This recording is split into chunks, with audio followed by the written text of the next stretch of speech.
નમસ્કાર, વડિયાના વાવડમાં આપનું હાર્દિક સ્વાગત છે। આવનાર ફેબ્રુઆરી મહિનાના પહેલા વીકની અંદર સમગ્ર ભારત દેશ અને ગુજરાત રાજ્યનું બજેટ રજૂ થવા જઈ રહ્યું છે। તો આમ તો વાસ્તવિકતા એવી હોય છે કે આપણા જે જનપ્રતિનિધિઓ છે કે જેને આપણે ચૂંટીને એક ધારાસભ્ય તરીકે ગુજરાત વિધાનસભાની અંદર મોકલા છે અને સાંસદ સભ્યને આપણે દેશની સંસદ એટલે કે લોકસભાની અંદર મોકલા છે। એ આપણા પ્રશ્નો ત્યાં ઉઠાવે, આપણી સમસ્યાઓ ત્યાં રજૂ કરે, આ એનું કાર્ય હોય છે અને એની ફરજ હોય છે। પરંતુ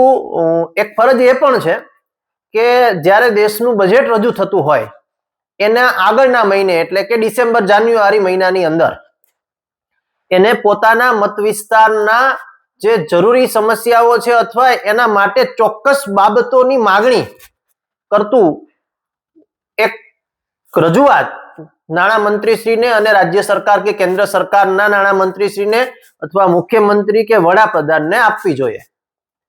કે ભાઈ મારા વિસ્તારની અંદર એટલી વસ્તુઓની એટલી બાબતોની આવશ્યકતા છે।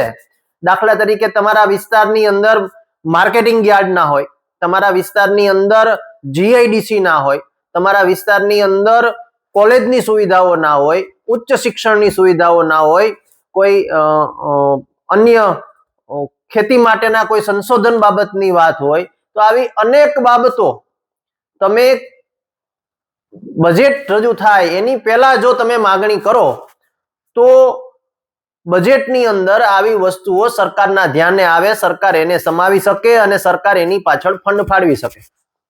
આ વાત રહી આપણા ધારાસભ્ય સંસદ સભ્યએ સરકારની અંદર પોતાના વિસ્તારની જરૂરિયાતો મૂકવાની। બીજી વાત એ આવે છે અંદાજપત્ર એટલે કે બજેટ ફેબ્રુઆરી મહિનાના પહેલા વીકની અંદર વર્ષોથી રજૂ થાય છે, પણ આપણને શબ્દ સાંભળીએ બજેટ બજેટ બજેટ આવું હોય, ક્યાંક છાપામાં ગવાતું હોય, બજારમાં વંચાતું હોય, ક્યારેક એવું પણ હોય કે ભાઈ ટીવીમાં આવતું હોય ને આપણે જોતા હોય, પણ એમાં શું થાય છે ને ખબર નથી પડતી। તો બજેટની અંદર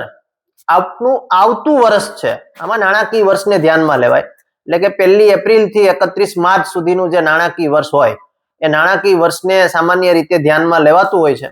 હવે આ નાણાકીય વર્ષમાં કઈ બાબતો જે સરકાર બજેટની અંદર રજૂ કરે છે એ 1 એપ્રિલથી એને અમલવારી કરવાની થાય, એને ફેબ્રુઆરી મહિનાની અંદર બજેટ નાણામંત્રી દ્વારા રજૂ કરવામાં આવે અને ત્યાર પછી એ બજેટ છે એને એની ઉપર ચર્ચા થાય, એની ઉપર કોઈ જો એવી બાબતો હોય તો એમાં થોડો ઘણો સુધારા અને અવકાશ થોડો ઘણો હોઈ શકે,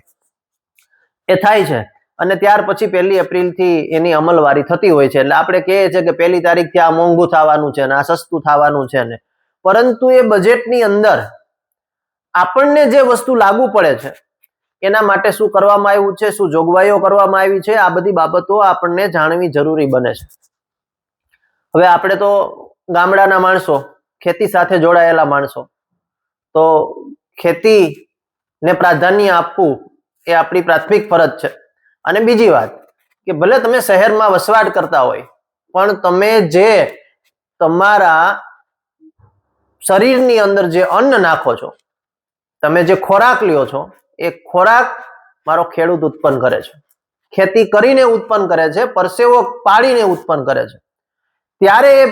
અન્ન પેદા થાય છે અને એ અન્ન તમારા મોઢાની અંદર જાય છે, ખોરાક સ્વરૂપે જાય છે,